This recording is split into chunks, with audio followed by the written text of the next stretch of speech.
circle of rat back and I'm going and leaving tracks and mourning. And I don't give a crap whether you streaming, you torrent this. You can try to contest, but you'll be needing an army. Beat them in Normandy, current rappers eat to the warning stone. Welcome to 3 Count Commentaries. This is your host, MagMongoSlade. Let's do NXT reviews. Pretty big go home show, even though it was kind of weak. But the big reveal for the $1 million priceless announcement, which of course was spoiled weeks ago because WWE is not allowed to have surprises. Let's go through the show. So we start with a match, heel versus heel. Austin Theory versus Oney Lorcan. Heel versus heel. Anyway, Oney Lorcan's chops are crazy. Like they sound like somebody getting whipped at on a plantation. Anyway, Gargano and Dunn fought outside the ring because of course they would. Why wouldn't they? Of course they argued about who was going to win the 3-way match. You know, they were in. That's what this was eventually about. That Gargano said, oh, well, if Adam Cole hadn't interfered, then, you know, well, Austin Theory claimed Gargano would win. Lorcan claimed that Dunn was going to win, and he just started getting into a fight. Ultimately, Oney Lorcan won with a half Nelson slam. And this did not stop because everybody was fighting all night long. Well, since we're on the subject of the main event feud, let's continue going with the main event feud. Randomly, at one point in the show, Karrion Kross and Kyle O'Reilly had to be separated by security. I mean, they were just being held back as they snarled at each other like two wild dogs. Then later in the show, near the main event, Kross challenged all his opponents to meet him face to face, so that they can, if they man enough to take him down, they can take him down right now. William Regal was like, no way, sunshine, this is not going to happen. And then Karrion Kross laid some very famous words on Mr. Regal. He was like, Mr. Regal, you are not in control here. This show has been in utter chaos for a long time now, Mr. Regal. So I am going to take matters into my own hands. And then he challenged everybody to come out there. And then we get the old, you know, all the contenders take pot shots at everybody. You know, Kyle O'Reilly came out there and says that Kross has thin skin and he's insecure, which of course, you know, that's kind of accurate. Then Gargano says some stuff about not letting guys in jean jackets talk to him like that, and that he's not on his level and all that kind of stuff. Then Pete Dunne came out there and repeated the only thing that he managed to say. I guess he learned these words since he came to the United States, and now they're the only words he used. I'm the baddest man in NXT. Prove me wrong. And so then Adam Cole was up on the big screen and says that Kross is all talk because he verbally annihilated him, and Kross didn't do jack because he picked this 5-way match to avoid wrestling him 1-on-1, and so the world wouldn't see him run circles around Kross. And then we got, of course, the big brawl because, you know, you have to have a big brawl at the end. Kross, of course, wins the big brawl, you know, even beating up security. He beats up all the guys, beat up security. And then he gets attacked by rail thin, 5'2" Adam Cole, whatever the fuck. And look, I love Adam Cole as much as the next guy, but let's be serious about this. Let's be serious about this. Now, of course, we're doing this whole thing in order to tease Adam Cole picking up the belt, baby.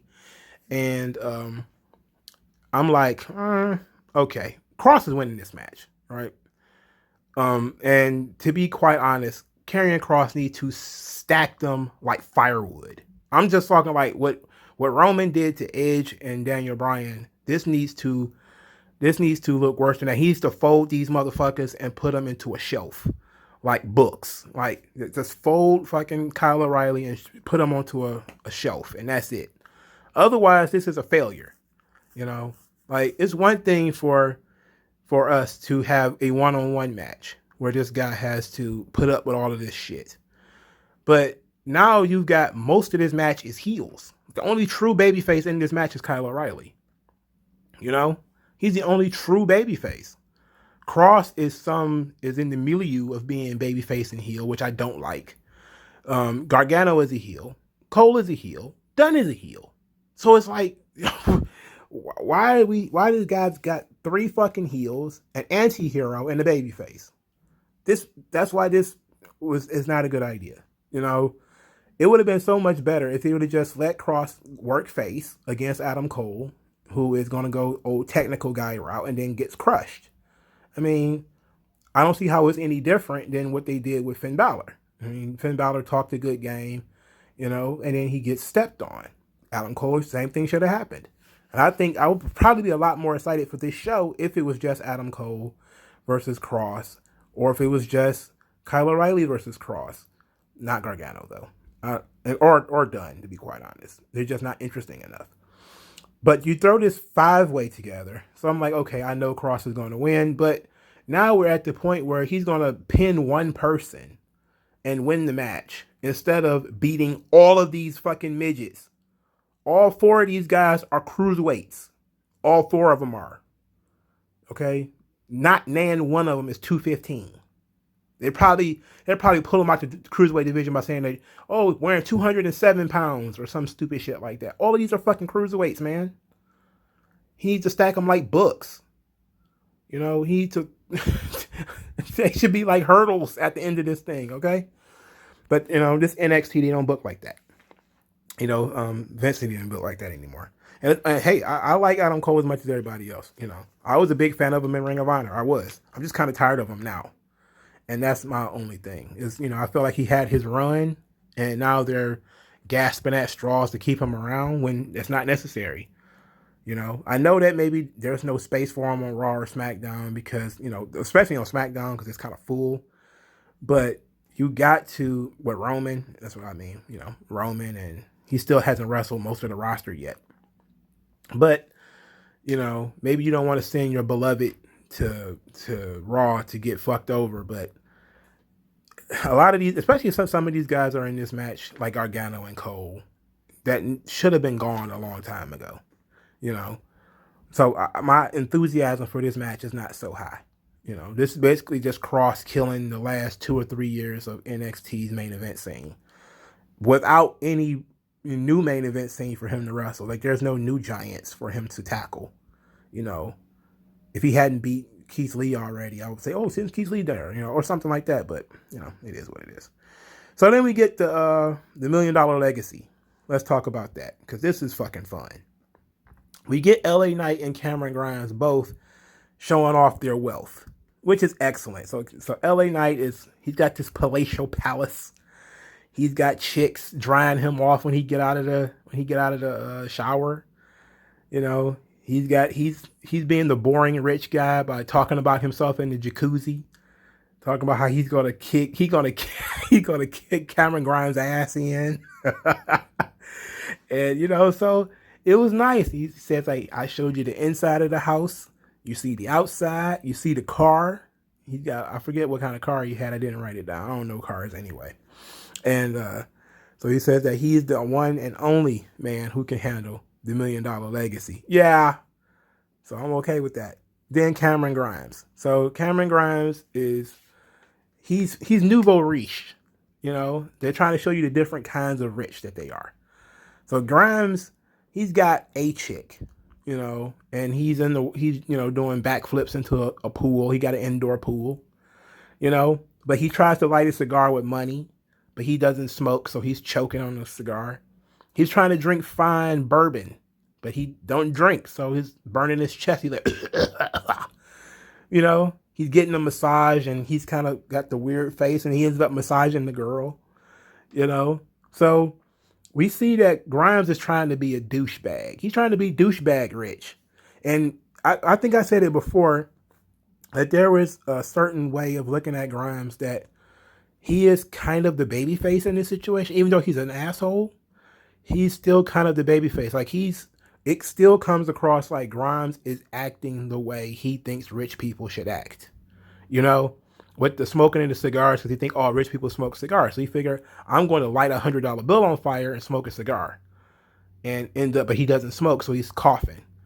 Well, rich people drink whiskey or, you know, bourbon and these expensive drinks, but he doesn't drink.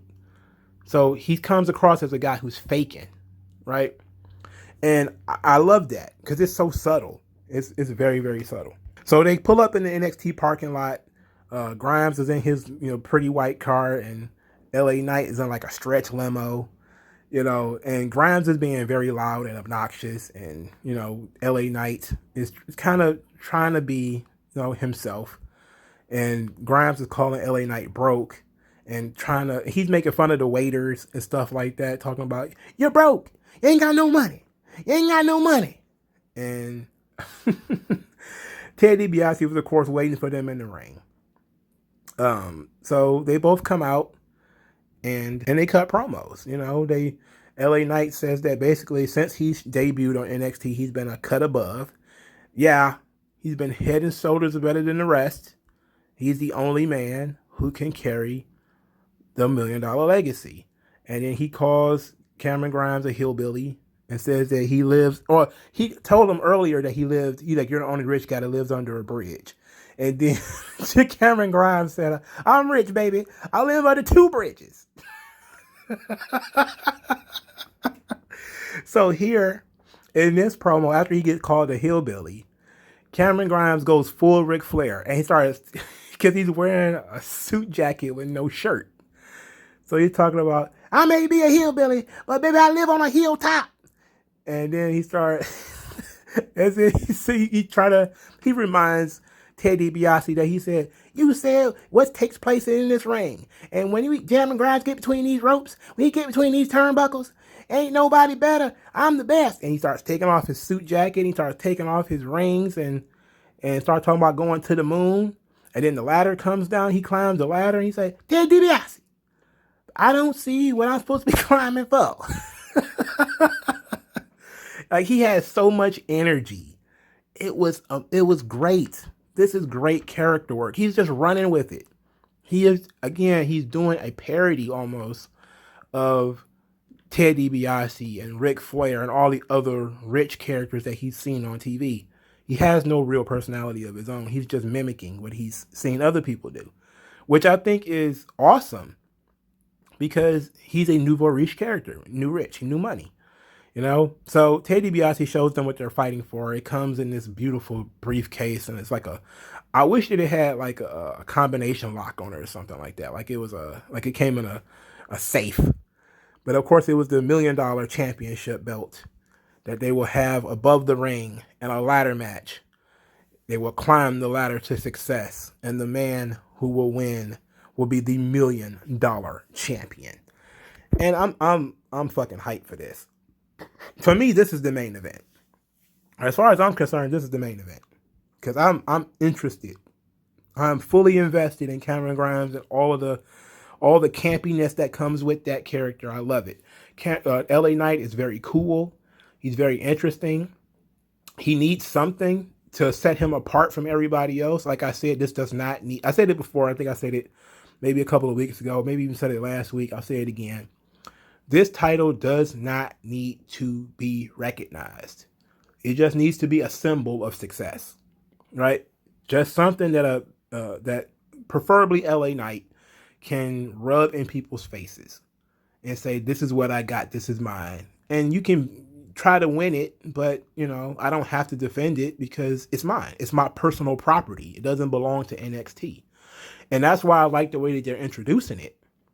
They're not introducing it as Ted DiBiase is donating it to NXT, so William Regal is going to do a tournament or a battle royal to figure out who's going to be the $1 Million Champion. It's like, no, this is the personal property of Ted DiBiase, and he's going to personally gift it to the man who wins this match. Perfect. So now it's the personal property of who wins. He doesn't have to defend it. He could just walk around with it. And I know it's got to be fucking cool for LA Knight, because even though the guy's like 40-something, he had to have grown up watching the $1 Million Man. This has to be fun for him just as much as it's fun for Cameron Grimes, who was a younger guy. Because I know it's fun as hell for me sitting back watching it. I always loved the $1 Million Championship. It kind of, sometimes it hangs around too long and they start doing weird things with it. But it's a really fun title. You can get a lot out of it. And we actually learned a lot about LA Knight in just a couple of weeks that we've been doing this storyline. Like, he wasn't introduced as being a rich character, but now we see that he's got, vast amounts of money, so this is very interesting. And I said it before when they started doing the whole Ted DiBiase thing that it had to be somebody for Cameron Grimes to fight. They found that person. I think LA Knight's great. I think LA Knight should win the match. LA Knight should win. Just because I think that Cameron Grimes is going to end up being a babyface at the end of this. And a babyface doesn't need the $1 million championship. He just doesn't need it. So I think you give LA Knight the win. You let him carry the $1 million title around, representing the $1 million legacy. And he can continue to be a heel. And now he'll have something else to talk about. And I really love that. I like that idea. The next segment was Santos Escobar calling out Bronson Reed for crushing him last week and costing Legado del Fantasma the tag team championships.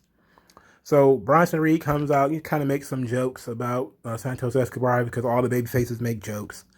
And then they mocked Escobar by repeatedly showing him getting crushed against the boards last week, getting turned into a quesadilla. And of course he had to sell it like it was humiliating and take that down, man, take it down. So then he told Bronson Reed to get in there and do it again. He said, I challenge you to do it again. And Bronson Reed was like, okay. And he comes running to the ring, and here comes MSK along with him. That makes Legado del Fantasma powder. And then Santos Escobar proposes the challenge. Winner take all. The North American title and the tag team championships are on the line in one match, which Bronson Reed accepts, which is, of course, makes no sense. Why would your singles title, why would you trust Nash fucking Carter to be able to defend your singles championship? I mean, whatever. This is the kind of campy, silly stuff that you can only get in wrestling. We're going to put a singles title on the line in a tag team match. We're going to put the tag team titles on the line in a 6-man tag. Now, this is fine because they don't do this that often.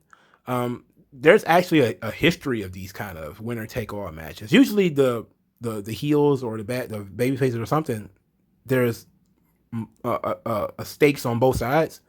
Like usually, if you're going to do winner take all, then maybe there's some titles on the other side. Like the most famous one that WWE has done was the two dudes with attitude, Shawn and Diesel, versus the tag team champions. It was supposed to be Owen Hart and Yokozuna, but it ended up being the British Bulldog and Yokozuna. And it was winner take all. So whoever pins Diesel becomes the WWE champion, and they get the tag team titles. I think the Intercontinental title's on the line as well. So that was kind of the plan. But Shawn and Diesel won, so they won the tag team titles. Even though it was skeevy as fuck because they pinned Owen Hart. Even though Owen was technically the tag team champion. He wasn't in the match. It was stupid. It was stupido. A second famous one was when the Glamazon, Beth Phoenix, and Santino Marella won the Intercontinental Championships and the Women's Championship in a tag team match. I forget who they beat. I think it was, I'm pretty sure one of them was Kofi. Was the other one, I don't know. I have no idea who the woman was at the time. AJ Lee? I don't know. I have no idea. In any event, so they do these winner take all things all the time.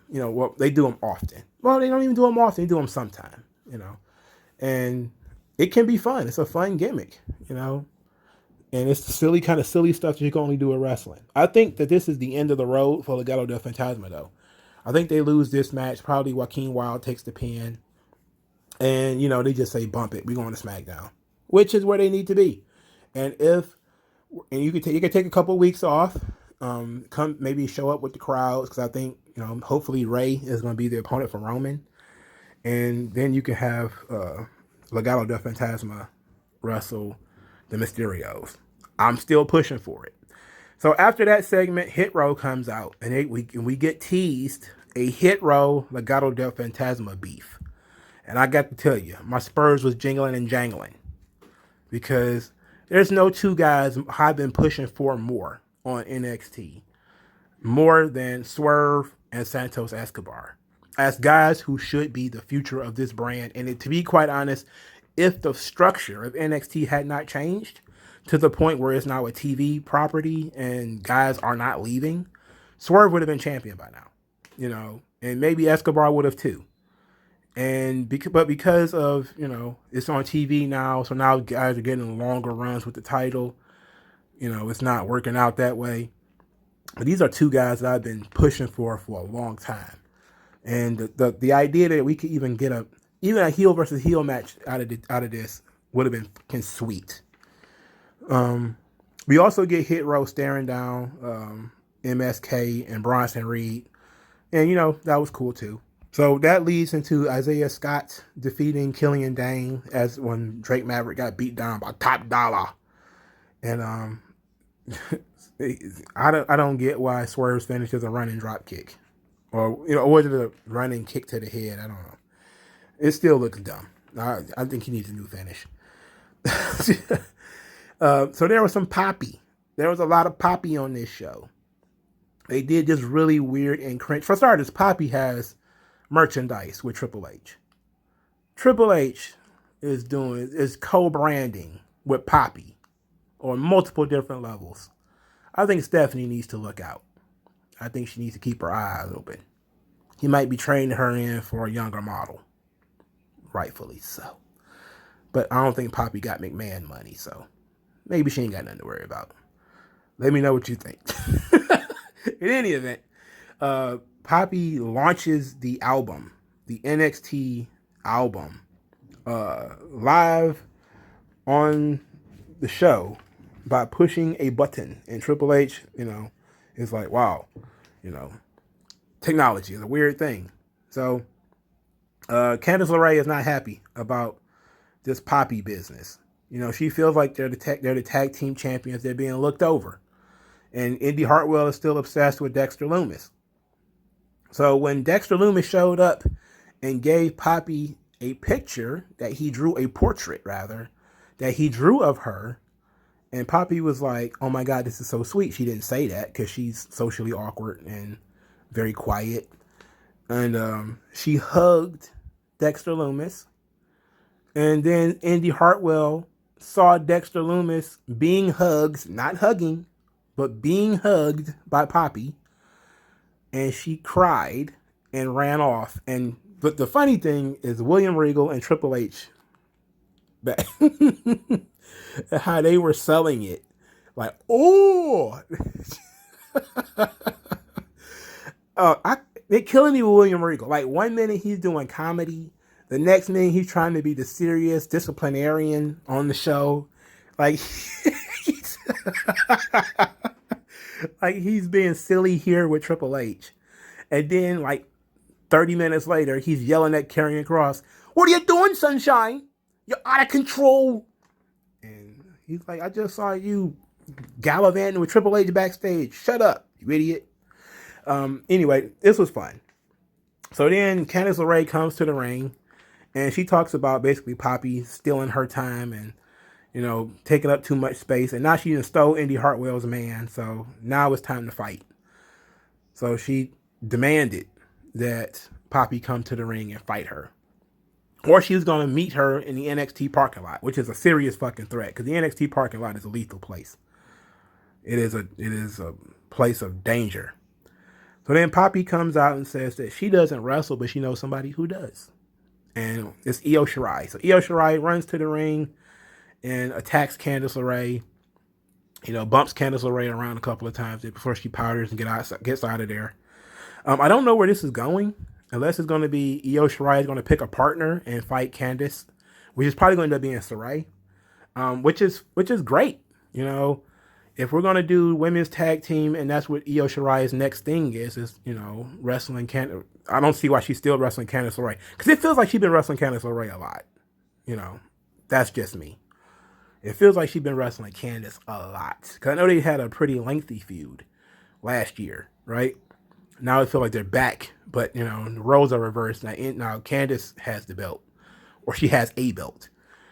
But, okay. Now I'm pretty sure that Io, if she has to wrestle in a tag team against Indy Hartwell and Candice LeRae, she's probably going to pick Sarai as her partner. Which is a good spot for Sarai. You know, she gets to be mentored by Io Shirai. And she gets to wrestle for titles. So That'll be cool. And then since Raquel Gonzalez is destroying everything in the women's division, well, theoretically, we'll get to that in 1 second. It makes sense for her to, build herself up by wrestling for other belts. So after she beat up Candice LeRae, Io Shirai goes backstage and she bumps into Raquel Gonzalez, and they tease, Raquel Io 2. It was teased before Dakota Kai went out to have her match with Ember Moon. So they have what I thought was going to be the main event. And the match was about maybe 15 minutes. It was pretty solid. Dakota Kai's kicks, she's very careful. Like sometimes they look really good. Other times she looks very, very careful. Like she's really not trying to hurt anybody. But this match was solid. It ended in disqualification because Ember Moon hit Raquel Gonzalez early in the match, and then that left Raquel to get in the ring and kick her in the face. And she tried to powerbomb her, ended up getting stunned, and we ended up ending the segment with Ember Moon holding the women's title after an eclipse on Raquel Gonzalez. And they did that twice on this show. The person holding the title is going to be, taunting the enemy with the title. And it's kind of like, yeah, we already know what that means. We've been conditioned to know what that means. And that means that you touch the title and you raise it up, you're not going to win. 9 times out of 10, you're not going to win. The only time I've ever remembered a guy, doing the old raise the belt in the air or something similar to that was Jinder Mahal. When he stole the WWE title and started taking pictures with it. And I was like, oh, well, there's no chance he's going to win. And then he ended up winning. So I thought that was, I was surprised, needless to say. So I don't see Ember Moon or Adam Cole winning the titles. But yeah, what can I do? All right, so Mercedes Martinez came out to wrestle a match, and she got attacked from behind by Xia Li. And the size difference between the two was so obvious. Xia Li was probably laying her shit in, but she is so small. She is so small. She's like a Tasmanian devil. Like her strikes look like they hurt. They sound good, but man, she's small. So Mercedes ends up fighting back, and she ends up throwing Xia Li over the barricade, and she took a pretty sick bump on the floor. And they didn't even announce Mercedes' opponent. I didn't catch who it was because it was so fast. After Xia Li got taken away by security, Mercedes Martinez beat somebody in like 3 seconds. Well, it's probably more like 10 or 15. And then she said that Xia Li is messing with the wrong one.